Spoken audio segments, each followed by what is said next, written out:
Assalamualaikum dan selamat sejahtera.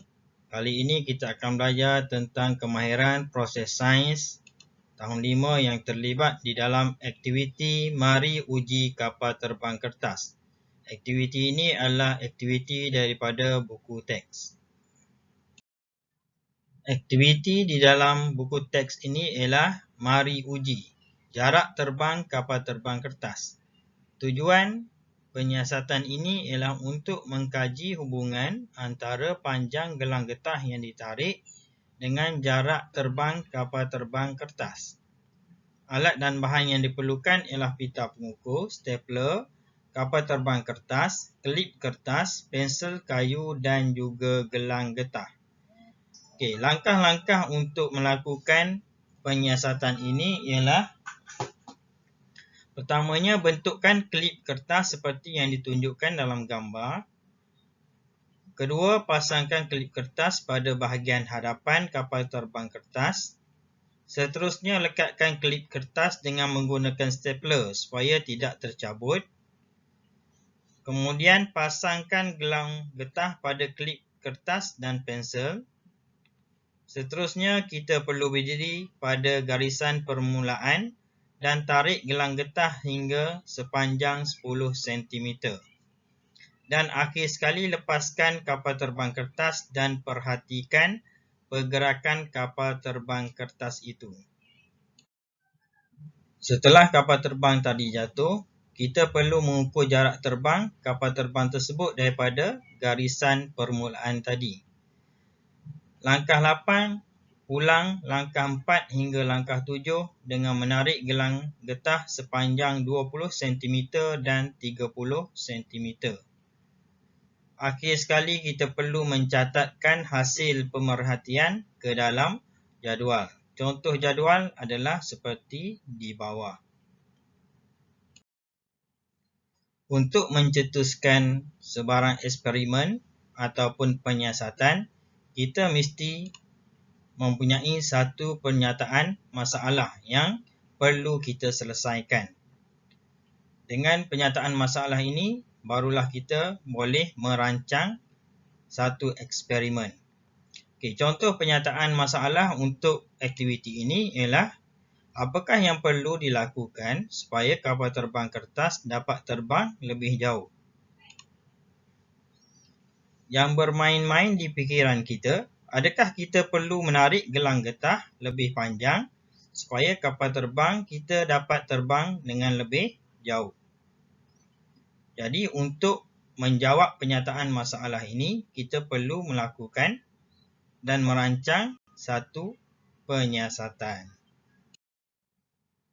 Oleh itu, untuk merancang dan menjalankan penyiasatan, kita perlu ada tujuan penyiasatan.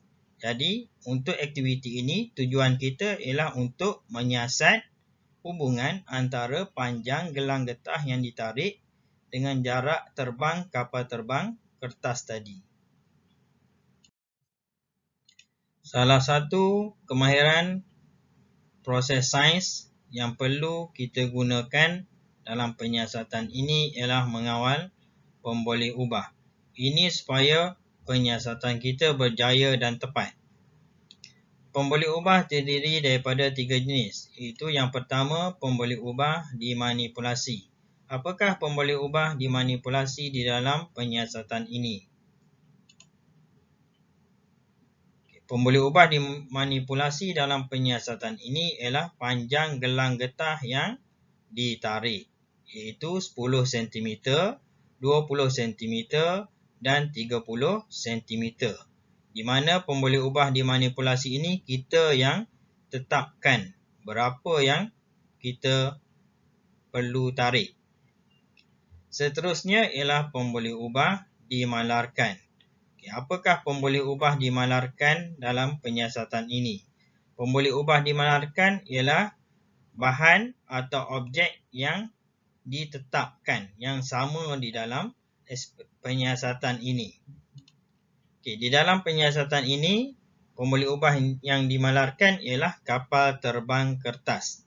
Jadi kapal terbang kertas ni mestilah kapal terbang kertas yang sama dan tidak boleh ditukarkan dengan kapal terbang lain. Kerana jika ditukarkan, mungkin jarak penerbangan dia tidak tepat. Seterusnya ialah pemboleh ubah bergerak balas.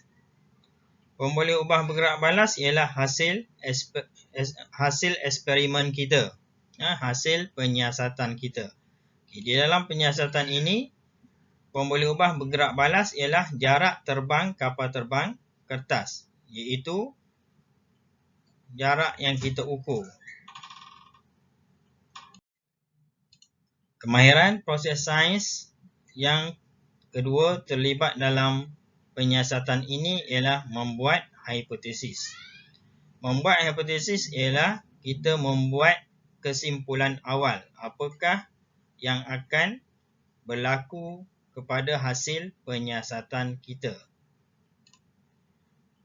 Di dalam penyiasatan ini, hipotesis kita ialah jika panjang gelang getah yang ditarik semakin bertambah, maka jarak terbang kapal terbang kertas juga akan bertambah. Seterusnya, kita perlu menggunakan kemahiran memerhati, mengukur dan menggunakan nombor serta berkomunikasi di dalam penyiasatan ini. Adakah kita memerhati dengan menggunakan kelima-lima deria di dalam penyiasatan ini? Tidak. Di dalam penyiasatan ini, kita hanya menggunakan deria penglihatan, iaitu kita melihat tempat kapal terbang kertas jatuh dan juga semasa kita mengukur. Kemahiran mengukur dan menggunakan nombor pula, kita akan gunakan semasa kita mengukur panjang gelang getah yang ditarik dan juga jarak terbang kapal terbang kertas. Kita akan mengukur menggunakan alat piawai sama ada pembaris ataupun pita pengukur.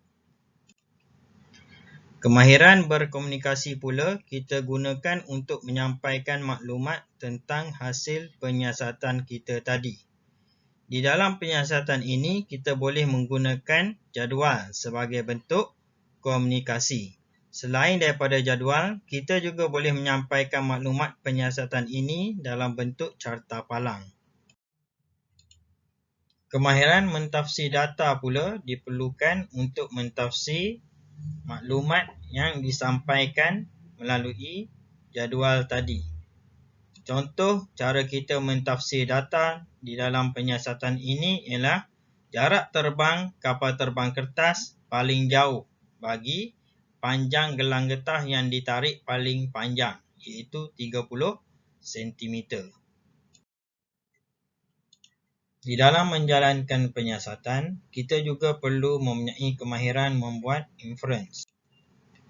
Berdasarkan penyiasatan kita tadi, didapati jarak terbang kapal terbang kertas paling jauh apabila panjang gelang getah yang ditarik paling panjang.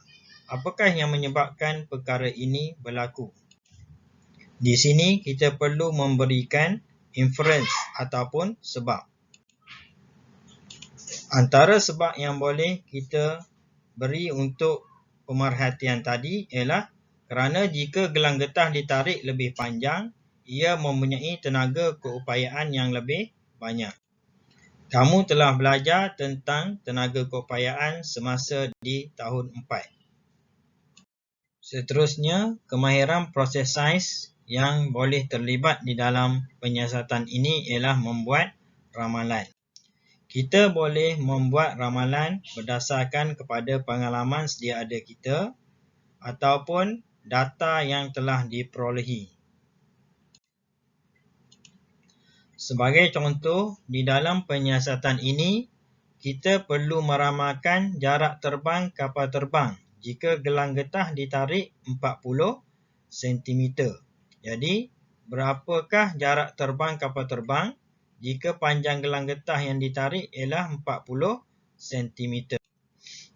Berdasarkan kepada hasil penyiasatan yang telah ada, kita boleh menggunakan data tersebut untuk membuat ramalan.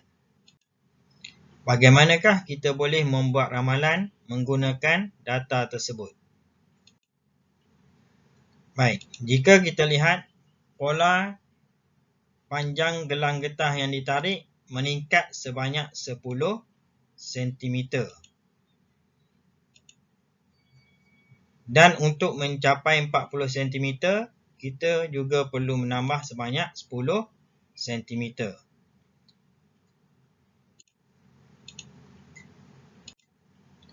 Kita akan merujuk kepada jarak terbang kapal terbang kertas. Adakah ia mempunyai pola yang sama ataupun tidak? Kita dapati pola jarak terbang kapal terbang kertas juga meningkat secara sekata, iaitu dengan bertambah 50 cm. Oleh itu, apabila ia mencapai 40 cm, kita boleh ramalkan jarak kapal terbang kertas akan mencapai 200 cm, iaitu 150 ditambah dengan 50 cm. Akhir sekali, kita perlu mempunyai kemahiran membuat kesimpulan untuk penyiasatan kita. Apakah kesimpulan yang boleh kita buat hasil daripada penyiasatan kita tadi?